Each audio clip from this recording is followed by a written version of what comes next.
This is the Work at Home Heroes podcast. Your host, Caitlin Pyle, digs deep with people from all over the world who make money from home. Get ready to wake up to a world of possibility for freedom, flexibility, and a life you'll love. Well, hey, everybody. Welcome back to another episode of the Work at Home Heroes podcast. I'm your host, Caitlin Pyle, and I'm here today with Robert Birchall. Now, for 5 years, Robert managed paid ad campaigns on Google, Facebook, and Instagram for small businesses and large global brands. And after years of isolation, the work started to wear him down. So after 2 years of working a regular job, he's now working to build a freelance business again, and he's motivated by missing the benefits of working at home. So we're going to talk about those benefits here on this episode. Welcome to the show, Robert. Thank you. Thanks for having me. And he's also a Canadian. We've had quite a few Canadians on the show. And I love highlighting the fact that you're from Canada because I get so many questions from people who are like, can I work from home from this location? And a lot of times it's Canada because they think, oh, you're an American. Anything's possible in America or the United States or whatever. And I'm like, no, if you've got people with problems, if you have access to the internet, I'm in Orlando right now. Robert's in Toronto. And we're talking to each other. We have this amazing thing called the internet that it allows us to connect with each other. And so you can connect with clients who have problems from all over the place. They don't even have to be living where you live, and you don't have to be living in a specific place either. So I'm always excited to meet people from a different country other than the one that gets all the attention, right? And tell us a little bit more about your background. You are in social media management now, right? Yeah. So look, as I was mentioning before, I've probably been doing freelance work for about 7-8 years. But most recently, I've launched a company called Ample Social, which helps automate a lot of the processes that people do on Instagram to help grow their accounts. So that's one thing that we've been doing on the side. But other than that, what I've always been doing for 7 or 8 years now is doing freelance marketing. And that includes the Google, the Facebook, or the Instagram paid advertising campaigns for clients. And this is something that you always wanted to do? Yeah, look, I initially started out, I worked for an advertising agency doing exactly what I've always done. And then I learned, I was like, hey, I can do this on my own. And it was great working with the company because they sort of taught me everything I needed to know. So the transition was easy.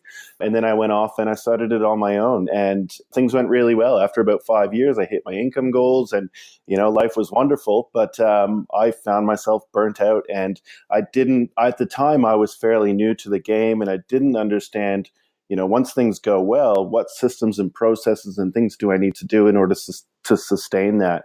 And I just found myself burnt out after a while and uninspired and uninterested. And I kind of got out of it and went into regular employment. But now like I said, I've been re-inspired and reinvigorated as to why I left in the first place. So yeah, now I'm back doing the freelancing like I've always done and the launch of Ample Social. I love that. And I love most of all that it's not an all or nothing thing. Sometimes people pit the corporate world against the work at home world. And the reality is they can work hand in hand and they both serve a purpose. I mean, I had a job working behind a desk, and if it weren't for that job and getting fired from that job, I wouldn't be where I am today. And the woman, you mentioned that you learned everything you need to know about running your own agency by working for an agency. I learned everything I needed to know about proofreading transcripts for court reporters by proofreading transcripts for court reporters at the court reporting office. And if I hadn't gotten that job, if I hadn't gotten fired, I'd probably still be there making, within $10,000 of what I got, out of college. And there's a purpose to all of that. And so you had an established job at this place and you were making some great money, but there were downsides to that. And the downsides to working, we don't need to go into this in great detail because everybody knows they're listening to Work at Home Heroes for a reason. They know the downsides of the corporate world or working for, in an office is you got to go to the office, right? You got to sit there and spend the best hours of your day chained to a desk. And it might be a good culture or environment that you're working in, but the fact is that you're indoors for the most part. You don't get to work outside, take your laptop to the beach or whatever. You're giving the best hours of your day, your most productive hours to someone else instead of yourself. So tell us a little bit more. You said that you learned everything you need to know to do what you do now working for another company.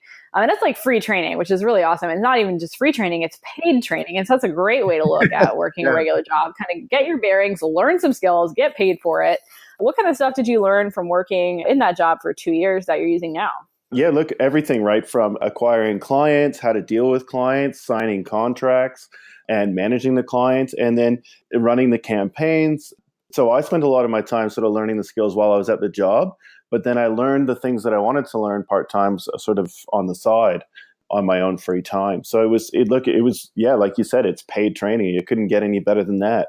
Yeah, I think that's a mistake a lot of new people make, new to this kind of world, is that they go and they get a job and they don't apply what they learn in their job, or they don't understand how to apply what they learn in their job to working for themselves. They kind of just think that their work world exists in this bubble and they don't see the forest for the trees. They're like, okay, well, this agency is getting clients and they don't understand how they could get clients. Well, the agency can do it, then you can apply those same kind of skills and get clients for yourself. And so I really admire that that's what you did. You took what you learned in work and you made it your own, and you're able to grow your own business that way. And a lot of people just don't look at it's like, I got to get out of this job. I got to get out of this job. But there's so much to be learned. Even in a job that's just like not what you want to be doing, you're still learning to work with people. You're still learning to organize and manage your time.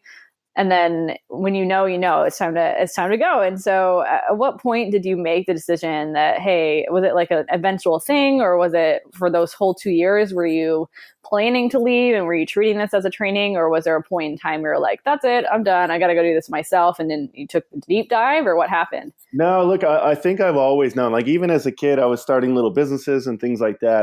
The grand plan when I was younger was to be a millionaire and drive a Ferrari and live in a mansion. And so I always had this sort of entrepreneurial business sort of mindset and knew that that's what I wanted to do. But growing up, I wasn't surrounded by people like that, whether it's family or friends or whatnot, or have the support systems in place to sort of grow that side of my career or whatever you want to call it. So I think there was always that desire there, always that passion. And I felt when I was working at a job, anytime I was working at a job, whether it was when I first started working at Taco Bell, all the way up to working for the advertising agency, there was always this underneath desire that I knew that there was something greater, something better. And it was always nagging at me. I don't think that there was a moment when I just sort of turned. So what I was doing was just waiting for that opportunity to present itself. And when I worked at the agency, the reason I got a job at an agency was because I knew that the internet was where it was at. I knew that that was my pot of gold, or how I was going to make my money. I just actually had no idea how. So I decided to get a job at an agency which sold Google advertising, and that sort of opened my eyes to that world. And then when I was working at the agency, I realized it kind of clicked. I was like, actually, wait, I can just do this on my own. So that's what I did. I didn't go with the intention of learning how to run an agency. That's the opportunity that presented itself, and that's the one I ran with. Yeah, yeah. And sometimes it's all timing, where you're just kind of going with the flow and things are good and you're happy with where you are. But then when things change, you listen to yourself, and that's exactly what you did. And so I want to ask you, kind of shift back to who you were before you started working home, and like on the emotional side, were you happy? Were you satisfied? Were you kind of floating through life? Were you like on fire? Who was Robert when you weren't working at home? When I wasn't working at home, look, I think who I thought I was then, like, definitely unhappy, definitely not satisfied in any job. I was a terrible employee. There's no doubt about it. I mean, I tried hard. Me too. I worked hard. But I was just never that guy that was the inspiring one in the office or the go-getter, I was a go-getter in my own life, but never at the office. I did what I had to do. So it sounds like you can relate, and I'm sure a lot of people can, but look, it's who was I before? I was, I was doing my job, and I had jobs where I enjoyed them and they were fun and everything else. But like I said, I was a little bit unhappy. And I think most people who, are interested in working at home or being an entrepreneur are probably the same way as we were, or unhappy and just going through the motions is probably the best way to say it. Yeah, yeah. I think a lot of us are in that position for sure. Mm-hmm. Yeah. Well, looking in hindsight now I see who I am now that I've worked on my own and been responsible for my own time and everything else. I look back and realize I'm like, there is a massive, massive gap between the two. I didn't realize how unhappy I was until I was out of it. Yeah, yeah. And in your application and off the air, you said that when you free yourself of location and these make-believe restrictions around time, it changes your life. So tell us a little bit more about these make-believe restrictions that people put around time. Yeah, look, I think one of the biggest things is the way that the world's been structured. And obviously that, there's history around that. And there's a reason it is, but I don't think the same restrictions apply in today's world. I mean, how does it take the entire world 8 hours to do their job? It doesn't. Some days it's 2 hours, some days it's 16 hours. So when you sort of free yourself of this, spending 8 hours a day doing whatever you need to do in your job, and you actually start creating your own schedule, you schedule your time obviously more efficiently, but your productivity goes through the roof because you've got X amount of work to do. If you get it done in the next 3 hours, you can go to the beach and go for a swim, or you can go do whatever you want to do. So what used to take me 8 hours in a corporate job, I can bang that out in 2 hours, no problem now. And that was always the case. Yeah, I think it's actually so funny to think about because it is. I mean, it has to do with the assembly line and Henry Ford and all that history where the 8-hour workday was established. I mean, when I worked at a job, I had an 8 to 5. And so we had a 9-hour day and we had an hour lunch break. And often I would try to work through lunch so I could leave an hour early or take my lunch really late. So it felt like I had, less time when I came back, and it just kind of broke things up a little differently. Definitely. But I mean, now I work 3 to 4 hours a day. And I get so much more done. And yeah, you can be free after that. I think humans in general, we don't have the capacity to work at our best for 8 hours. It's just ridiculous. So yeah, that model is definitely becoming antiquated. Yeah. And it's as well, I mean, just having the time to go to the gym or make yourself a nice breakfast. I think not only from a work and productivity perspective, do you change or does your life sort of go to a next level, but physically, you can go to the gym, you can eat better, everything else. So mentally, you go to another level as well. And then you start looking back on the person that you used to be. And it's almost like you don't even know how you actually lived your life that way. And I think that kind of goes back. You mentioned before about, friends sort of falling by the wayside or becoming different. And I think when you start taking control of your own schedule, you start playing on a different level than everyone else. And it's an incredible feeling. And I absolutely love it. And there's nothing better.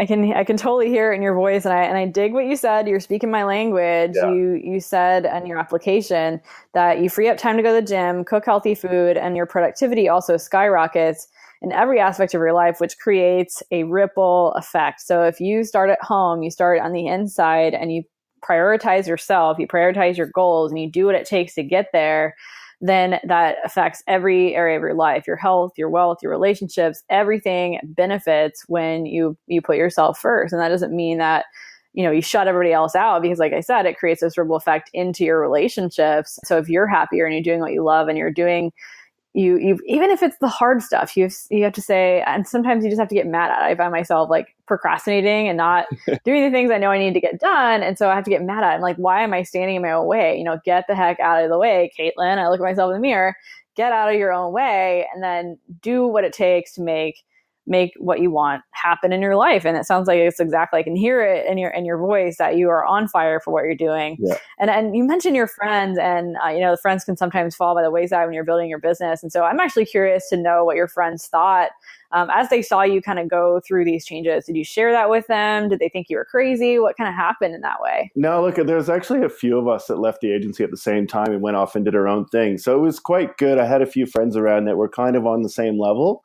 Just in general, where I struggled the most was probably with relationships, because there was times I was excited about what I was doing. I think most people view work as something it's like a necessity or something that they have to do, not something that they want to do.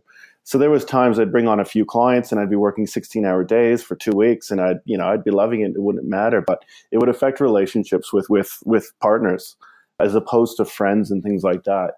But then I'd have a week off where I would only have to work an hour a day or not really do a whole lot. So, and then that would cause a problem because they'd have to go to work. So I think managing the relationships with a partner was the hardest part for me.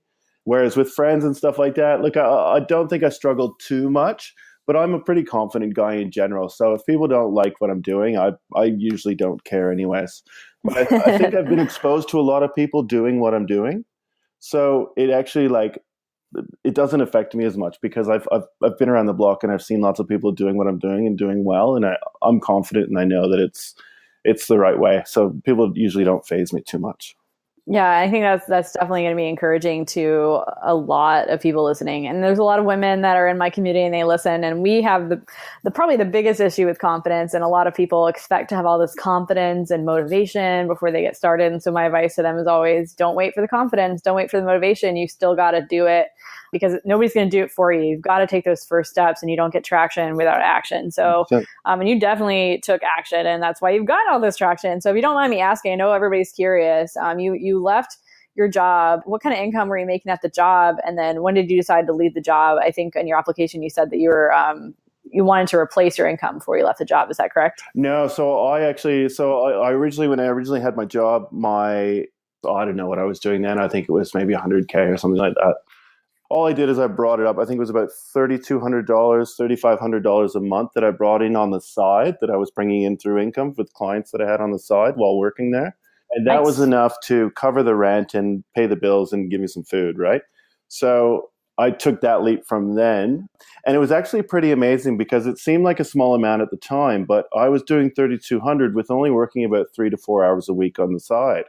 But once I got rid of my full-time job, I now had 4 times as much time. And all of a sudden I went from 32 to 7,000 pretty much within a month because I now had 4 times as much time. But then my income goal ultimately was $20,000 a month. That was my focus. And within 3 years, I got to $20,000 a month.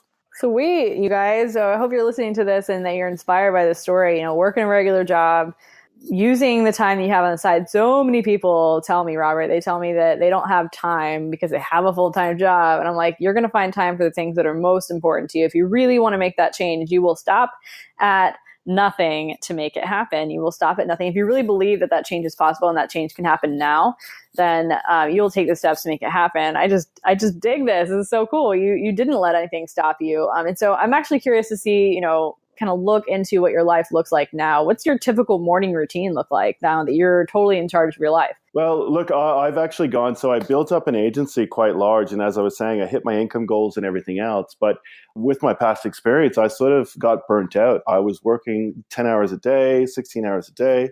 So I actually scaled it back. So now I just work freelance jobs for clients that I really like and clients that I really want to work with. And now we're launching this new business as well.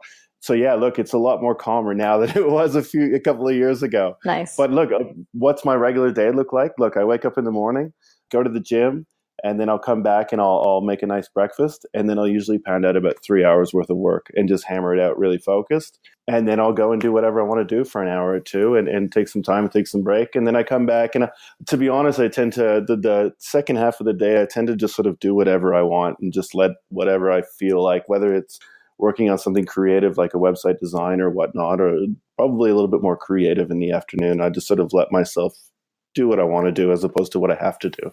I save what I have to do in the morning. Yeah, your schedule actually sounds a lot like mine. I'm starting to build myself a little bit of a morning routine where I'm refusing to check social media and email before 9 in the morning. I read first thing in the morning. I've been doing, workouts and stuff like that, drinking my protein shake, starting out with a lot of power. And then I sit down at my desk and I do some meditative breathing for like a minute because I can't stand doing it any longer than that. And then I do, work between 2 and 3 hours. I hammer it out and I make sure that those 2 to 3 hours are really productive so I can walk away and do what I want in the afternoon after lunch without feeling guilty or feeling like I'm not doing what I could be doing. But so many people, they're like, oh, well, I work this 8-hour day. I have all day to do this work. And so they take what could take 2 hours or 3 hours and they space it out. And they're like, I don't have any time. I'm like, yes, you do. Really look at how you're spending your time, write it down because what you don't measure cannot be managed. And so the first step in any time management course or book or whatever you read, they're going to tell you got to know how you're spending your time. And that means every 30 minutes, sit down and write down what you did in the last 30 minutes. And then you'll really get an eye-opening look at how you're spending your time. Oh my gosh, I can't believe I spent 30 minutes on Instagram. I can't believe I just spent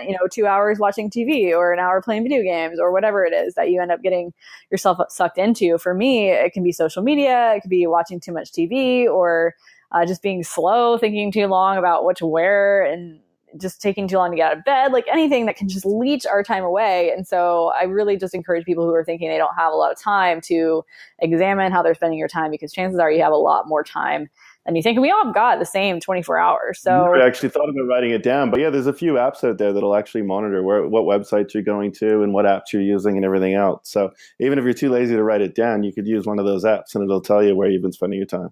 Yes, and I am one of those people that is too lazy to write it down. And so I would probably default to something like that. And, just being honest with yourself sometimes is so hard because we don't want to be the bad guy to ourselves. But it's really the most loving thing we can do is to look ourselves in the mirror and say, you're the problem, right? Because so often we are, and we don't have the guts to say it to ourselves. We can say it to other people. It's so easy to blame other people, our circumstances, our spouse, our kids, our location, whatever. But so often we are our own problems and we're just like limping around and we're saying that everything else is a problem. We're not getting stuff done. We don't have enough time. But the reality is we have plenty of time. We're just not managing it properly. And we can get so much further and be a lot happier, create that ripple effect if we take control at the home base with how we're spending our time. So what's next for you, Robert? Are you going to be growing? Are you happy where you are? You're doing 20K a month. You reached that goal. What's next for you? What's next? Look, I'm just going to keep doing what I'm doing. Like I said, I've gone through a bit of a roller coaster and I've learned what I've needed to learn. And one of those big things is working with clients that I like and clients that I enjoy, and even clients that I enjoy spending time with, which I didn't do before. All I cared about was the income and how much, hitting that goal and hitting that goal. But now it's just sort of like, in order to keep it maintainable and manageable and long term, I just need to focus on surrounding myself with clients that I really enjoy and people as well. So yeah, I'm actually probably going to go to Bali in a couple of months and spend a few months there. And then we're going to grow Ample Social as well, which I see really taking off. So we've had a couple of love that. As with anything new, you're going to hit some bumps in the road, things you didn't see coming. And the smart people are going to navigate around those and not look at them as reasons to, close up shop or whatever. And I love what you said about just, don't fix what's not broken. You're digging what you're doing now. You love it and you've got a great lifestyle and you want to maintain that. And there's no point in trying to get more money, more. It's the people that matter. And so you're focusing on those relationships. There's so many people focusing on increasing the bottom line, only doing creating more and more. And they're no happier for it, So focusing on people and relationships is very, very key. And that's what we preach. I preach it nonstop in the Work at Home Heroes community. Stop thinking about yourself, start thinking about other people and how you can solve their problems. And the money problems will just solve themselves naturally if you focus on someone other than yourself, which just sounds like exactly what you're doing. So my final question for you, Robert, and it's a question I asked at the very end of every interview on the Work at Home Heroes podcast. And it's just because there's people listening right now and they're like, well, that sounds great. Robert met his goals and he just had the perfect life set up and he got this great job and he got this free training. And then he starts with, of course he was successful, of course, but it's not the same for me. I'm way too scared to step out and take that first step. What would you suggest for someone who's at home and they're wanting to get started, wanting to take that first step, but they're just very, very fearful of taking that step? Yeah, look, I've thought about this question, obviously, because you ask it on every podcast. So in the interest of keeping it short, I think the number one thing would probably to book yourself a holiday if you're scared. Go somewhere where you're surrounded by people who are already doing it. If you're scared, it's probably because you don't know enough, or there's something that you don't know, or you don't know how to do it, or what way to do it, or how other people are doing it. And I think if you surround yourself with people like that, you're going to learn what you need to know, and it's also going to remove any sort of fear when you meet people just like yourself who are actually doing it. And that goes the same with any aspect of life, I think. But I think, the easiest thing to probably do is just go somewhere where people are already doing it. And it's going to remove any of that. And then when you go back home and you've got your family telling you you're crazy, you'll be confident to know that they're actually the ones that are crazy. I love it. And I think that's the most brilliant advice I've heard all week is if it's not scary, you shouldn't be doing it. If it's not scary enough, then it's not big enough. It's not a big enough goal. And your advice to surround yourself with people who are doing the things that you want to do. And the reason that you're scared, the reason that you have no confidence, because you don't know what you're doing yet. And so if you go and you learn and you meet people who are doing what you want to do, where you are in a few years, it's why we started this podcast. There's people that are listening to this. They haven't started yet, but they're listening to people who are anywhere from 6 months to 2 years. And Robert, you're obviously an exception to this rule. And sometimes we like to throw in a few curveballs to get people thinking about what's possible if they stick to it for the long haul. And so we appreciate your insight as well, even though most of our guests are in that 6 months to 2 years period. I just love that variety just to keep people thinking long term, because so many of us set our sights on what can I do right now to solve my problem right now. And they don't make these investments in their future selves. And so who was it that said, I think it was Jim Rohn, he said, you are the sum of the 5 people you spend the most time with. And that doesn't mean that you have to pack everything up and go to Bali. You can just go into the Work at Home Heroes Facebook group and learn what people are doing, read books, go to the library. You don't have to pay for these things. There's so many amazing resources where you can research and see what's possible. And that's the purpose of this podcast. And we so appreciate you being on the show today, Robert. Where can people reach you if they'd like to ask you some more questions? I mean, you're going to be in the Work at Home Heroes Facebook group. We're going to tag you. And so there's a thread right now in the group that you can ask Robert questions about his interview. But you can mention your website. Where can people reach you if they want to reach out and just speak to you about your journey, or maybe some more tips, or maybe how to get to Bali the cheapest, or whatever? I think probably just my email is the best. I've just got a general email. It's Birchall, BIRCHALL.Robert@gmail.com. I love it. Guys, if you want to speak to Robert, you know where to find him, and you'll see him in the Facebook group as well. Robert, thanks so much for being on Work at Home Heroes. Thank you so much. I appreciate it. Thanks for listening to the Work at Home Heroes podcast with Caitlin Pyle. Be sure to listen to previous episodes at caitlinpyle.co/podcast. While you're there, read the show notes and check out all the great links and resources mentioned in this episode and more. You can also subscribe to the Work at Home Heroes podcast so you'll automatically be notified when our next episode is available. Remember, as Caitlin says, mo skills means mo money.